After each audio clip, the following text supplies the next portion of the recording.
Buenos dias, buenos tardes, mga amigos, mga amigas, sa aking mga followers and subscribers dito sa YouTube channel, maging sa aking TikTok account na Buenolo. Magandang araw po sa inyong lahat. Ako po ang inyong lingkod, Attorney Rene Bueno. So sa episode na to ay ating pong tatalakayin yung tinatawag na motion for reconsideration. Ito ay ating pong pag-uusapan sapagkat nagpahayag po ang ating House of Representatives na sila po ay maghahain ng isang motion for reconsideration sa ating Korte Suprema sapagkat ang kanilang isinampa or officially transmitted na impeachment complaint sa Senate Impeachment Court ay binasura ng ating Korte Suprema pagkaraang magsampa ng petisyon ang kampo ng ating Vice Presidente na si Sara Duterte. So pag-uusapan natin ngayon to. Ano ang ibig sabihin ng motion for reconsideration? May nagdesisyon na ang ating Korte Suprema.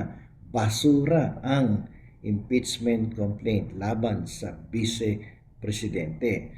So kasi alam nyo bilang mga mamamayan ng bansang Pilipinas, karapatan nating malaman kung paano gumagana ang ating mga institusyon at kung paano pinoproteksyonan ng batas ang bawat opisyal at institusyon dito sa ating bansa laban sa mga pang-aabuso. So kaya sa episode na to, sagutin natin ang ilan sa mga pangunahing tanong tungkol sa prosesong ito at ang mga legal na implikasyon na magiging dulot nitong desisyon ng Korte Suprema at kung sakasakaling magsasampa ng motion for reconsideration ang ating House of Representatives, ano ba ang mga magiging implikasyon nito sa ating lahat. So sagutin natin isa sa mga katanungan na ibinato sa atin. So sino daw po ba ang pwedeng magsampa ng motion for reconsideration sa pagkakataon na to? Alam niyo po, ang motion for reconsideration ay isang legal na remedyo na eksklusibo lamang sa mga partidong may direktang interes o yung tinatawag na aggrieved party, yung naagrabyado ng desisyon na inilapas ng ating hukuman. Ibig sabihin, hindi basta-basta ito maaaring isampa ng isang sinumang individual na nanonood lamang sa kanto tungkol sa mga kaganapan tungkol dito sa impeachment na to. Kailangan malinaw na naapektuhan ka, ang iyong karapatan ay nasagasaan o ang iyong kapangyarihan ay affected dahil dito sa desisyon ng Korte Suprema. So sa kasong ito, sino ba yung naagrabyado? Sino ba yung nag-file ng impeachment complaint? Walang iba kundi ang House of Representatives ang siyang direktang naapektuhan dahil sa desisyong pagbabasura sa impeachment complaint laban sa ating Vice Presidente. So ganito yan. Ang mangyayari yan, ganito ay magkakaroon ng pagkakataon ng ating House of Representatives to file the motion for reconsideration. Kailan mangyayari yan? So kapag natanggap na nila yung impeachment, desisyon ng ating Korte Suprema officially, na-receive na nila, so ang gagawin ng House of Representatives, sila po ay mabibigyan ng pagkakataon na i-challenge ito sa pamamagitan ng pagpapile ng motion for reconsideration sa loob ng 15 araw pagkatapos nilang tanggapin ang formal na desisyon ng ating Korte Suprema. So ito ay nagbibigay ng daan para sa mas malalim na pagsusuri ng ating korte sa sarili nitong pasya upang tiyakin na walang anumang pagkukulang, maling interpretasyon ng batas o procedural lapses. Kaya sa bawat MR or motion for reconsideration, mahalaga ang integridad at detalye ng argumento at hindi lamang ito ginagawa para pahabain ang proseso. So malinaw ang directly affected by the decision of the Supreme Court is the House of Representatives. Therefore, they can file the motion for reconsideration. So anong nagiging batayan para ikaw naman ay maghain ng motion for reconsideration? dapat sabihin mo sa Korte Suprema na may grave error in judgment, no? Dapat maipakita mo, oy, may error of law, may error do sa appreciation of the facts, misapprehension of the facts. Ito yung maling pag-intindi o pag-evaluate ng korte sa mga facts na iniharap o ipinaliwanag, no, ng lahat ng dalawang partido. Kapag may mali, no, sa pag-intindi o pag-evaluate dun sa findings ng decision, maaaring ito ay igiit sa motion for reconsideration or kaya nagkaroon ng omission or oversight. Kapag may isang napakahalagang argumento or ebidensyang hindi nabigyan ng pansin o hindi na-address ng desisyon ng korte, halimbawa kung hindi na isa alang-alang ang aktual na timeline ng mga reklamo laban sa BP, maaari itong gamitin bilang basehan. So, isa pa, dapat mapatunayan mo na merong grave abuse of discretion amounting to lack of jurisdiction.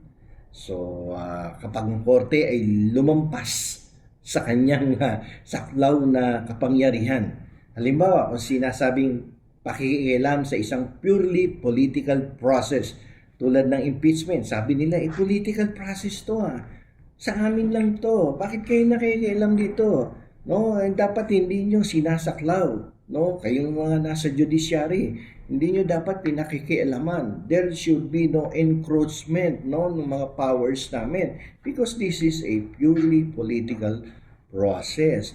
So, kung mapapatunayan mo na dapat hindi nakikialam ang ating Korte Suprema sa isang political na proseso, abay, yan, pwede nilang i-reconsider yan at pwedeng baliktarin ang kanilang sariling desisyon. So, isa pang katanungan dito. Did the Supreme Court overstep its bounds in reviewing what Congress considers a political act? Isa pang mahalagang katanungan ay ito. Yun daw po bang ating Korte Suprema ay nag-overstep sa kanyang pag-exercise ng judicial power of review? Sapagkat alam nyo naman kasi ang impeachment process ay itinuturing na isang purely political process. At sa ilalim ng doctrine of separation of powers, ito ay dapat ay ini-exercise lamang ng House of Representatives o kaya ng Senado. So, hindi ito dapat pinakikialaman daw ng ating judiciary. No, ito ay lagpas na raw sa kanilang kapangyarihan to conduct a review of what they call as purely political act. Pero kung titingnan po ninyo ang Article 8, Section 1 ng ating 1987 Constitution, ang Korte Suprema ay binibigyan ng kapangyarihan upang suriin ang kahit anong government action na may tinatawag na grave abuse of discretion amounting to lack or excess of jurisdiction. Ibig sabihin, no, kapag political ng isang usapin, gaya ng impeachment, no, kapag may halatang paglabag na sa batas or sa konstitusyon, pwedeng pumasok ang judiciary, no? Dahil yan ang kaibahan ng lumang konstitusyon sa bagong 1987 Constitution. May expanded, no, power, judicial power to review ang ating Korte Suprema.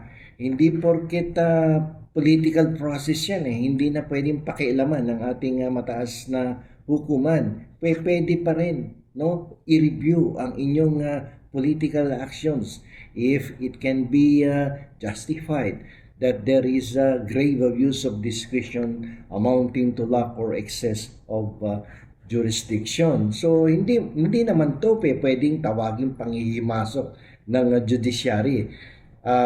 Sa halip ito ay yung tinatawag natin na sa ilalim ng prinsipyong checks and balances, no, na isang mekanismo para magpunahan ng tatlong branches of the government. Pag nagkamali yung isang branch, pwedeng punahin yan sa ilalim ng kanyang kapangyarihan na ibinibigay ng ating saligang batas. Bawat isa sa kanila pwedeng manita. Yan ang sinasabi sa ilalim ng checks and balances principle, no, sa saligang batas. Kung pinayagan ng Kongreso na lumabag sa mismong mga patakaran sa impeachment gaya ng one-year bar rule, maaaring lumitaw na wala ng proteksyon ang mga impeachable officials laban sa harassment.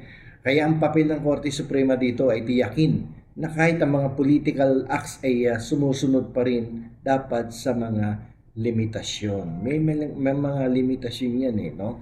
No, sa bawat responsibilidad, sa bawat obligasyon ay mayroong limitasyon. Sa mag-asawa nga di ba? May limitasyon. Marami na ding desisyon ng ating Korte Suprema tungkol sa mga limitasyon ng mga responsibilidad at obligasyon ng mag-asawa. No, yung kanyang pitaka, huwag mong pakikialaman, lalo na pagbago sweldo. No, it's a joke. No?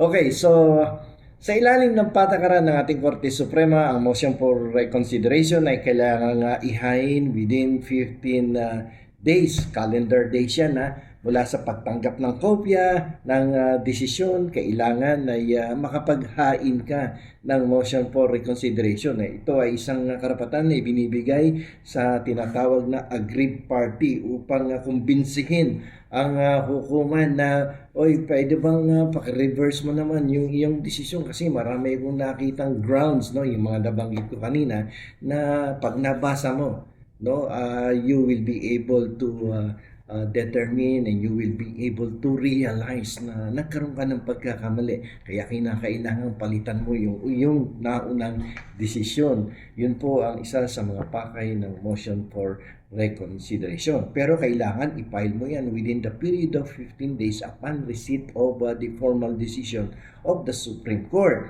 Pag nag-lapse yung 15 days at hindi ka nakapagsampa ng motion for reconsideration, the decision of the Supreme Court will become final and executory.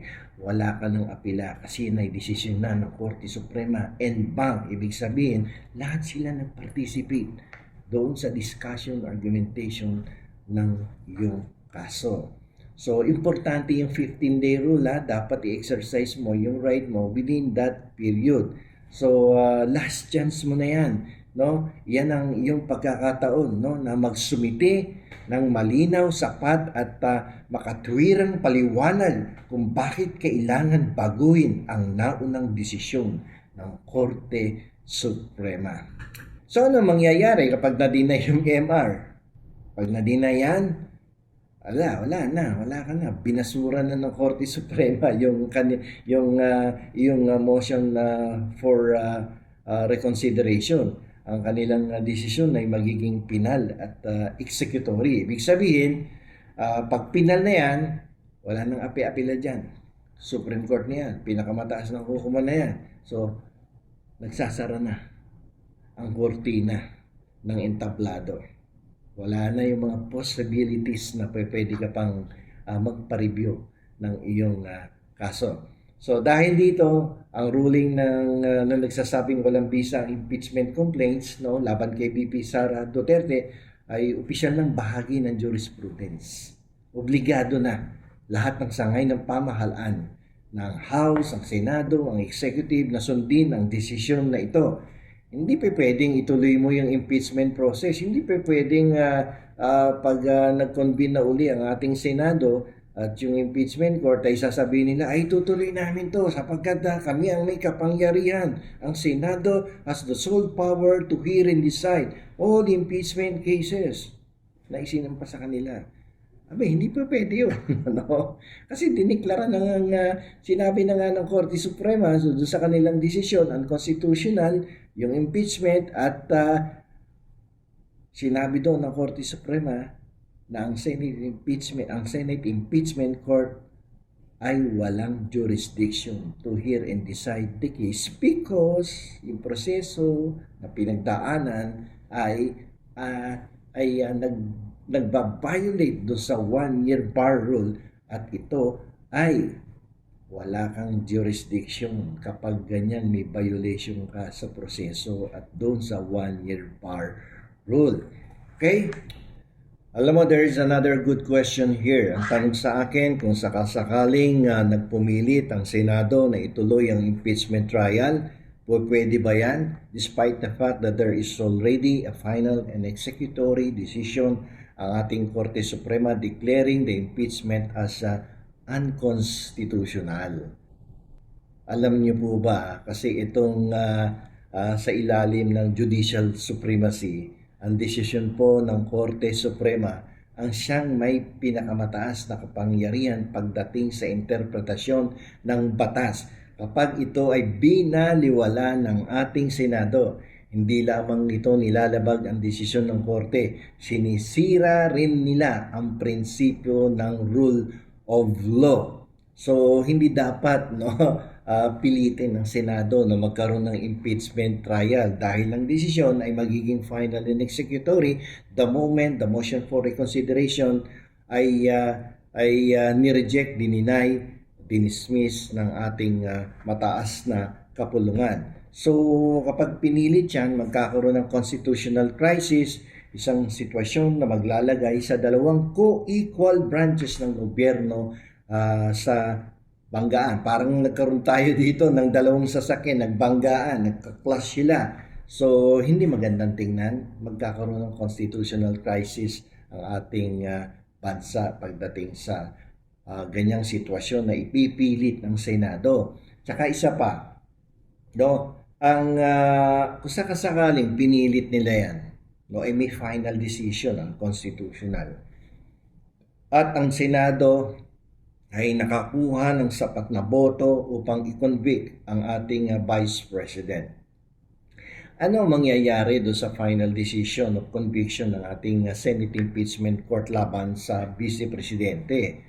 Sa kabila ng meron naman ditong umiiral na final decision ng ating Korte Suprema na dinideclare ang impeachment as unconstitutional. Pag sinabing unconstitutional yan, ang Senate Impeachment Court ay nawawalan ng jurisdiction. Pero pinilit nila na ipagpatuloy ang impeachment trial, so therefore, if they will arrive in a decision convicting the Vice President, the decision will become null and void because they do not have the jurisdiction to hear and decide the impeachment case of Vice President Sara Duterte. Hindi po ako ang nagsasabi niyan. Ang batas natin ang nagsasabi niyan. Lalong-lalo na dun sa prinsipyo, doktrina ng jurisdiction. So kasi, ang sabi ng ating batas, kapag ikaw ay nag-hear, nag-decide ng isang controversy, ng isang usapin, ng isang reklamo, ikaw naman walang jurisdiction pala doon sa kaso na yun, ay kahit na pinagpaguran mo yan, pinag-aralan mo yan, at nag-decide ka whether in favor or against, doon sa party na pinapaboran mo, ay null and void ang iyong decision if you do not have the jurisdiction. Malinaw ang sinasaad sa desisyon ng ating Korte Suprema sa kasong ito ni Vice President Sara Duterte na kapag ganung klase ang proseso na ginawa sa ating mababang kapulungan nagkakaroon ng unconstitutional ang nasabing proseso at dahil dito walang jurisdiction ng Senate Impeachment Court. So sayang lamang ang magiging pagod ng Senate Impeachment Court. So hindi pa pwedeng ituloy yan. Ituloy mo, sabi ni Bam Aquino, we are ready to begin the impeachment trial. Siyempre, hindi naman abogado si si Bam Aquino. At meron ding iba na nagsasabi, sige, tutuloy namin. Ready na din kami. May ilang pang senador na nagsabi pero yung mga nagsasalita na yun ay mga hindi abogado. So, hindi nila napag-aralan sa remedial law na kapag ikaw ay walang jurisdiction at ikaw ay nag-decide sa isang reklamo, ay null and void ang desisyon at yan ay walang bisa. Kung sakasakaling nag-decide ka, nagpumilit ka, mapepuwersa mo ba ang Vice Presidente to vacate her office do sa Office of the President? Definitely no, because what the lawyers of the Vice President will do is to question the decision of the Senate Impeachment Court at sasabihin ito, null and void yan. Wala kang jurisdiction, ba't ka nag-hear and decide of this impeachment case against the office of the Vice President. So, hindi pa pwede yun. So, you cannot force the Vice President to vacate the office, and you cannot declare her as perpetually disqualified to hold public office. Yan ang isang parusa kasi na ibinibigay sa isang impeachable official who will be convicted by the Senate Impeachment Court. Okay? So, ano pa ba yung isang question? So, hindi pwedeng baliwalain ang desisyon ng ating Korte Suprema. Sabi ko nga sa inyo kanina, judicial supremacy yan. Lahat ng kanilang desisyon pagdating sa interpretasyon ng batas ay kailangan igalang at irespeto at sundin ng lahat ng branches of our government. So, hindi po pwedeng baliwalain yan. Okay? Alam niyo po, ang mga kaganapan ngayon sa ating bansa ay nagpapaalala sa atin ng kahalagahan ng paggalang sa proseso, paggalang sa batas, lalong-lalo na paggalang at pagbibigay respeto sa ating saligang batas. Bilang mamamayan ay tungkulin po natin na batayan, suriin, at kung kinakailangan i-criticize natin ang different institutions. No? Pero kailangan kapag tayo po ay nag-criticize, it must be constructive para mabigyan din natin ng protection ng ang integridad ng ating mga institusyon. Ang legalidad kasi ay hindi lamang tungkol sa usaping teknikalidad. Ito ang pundasyon ng ating demokrasya.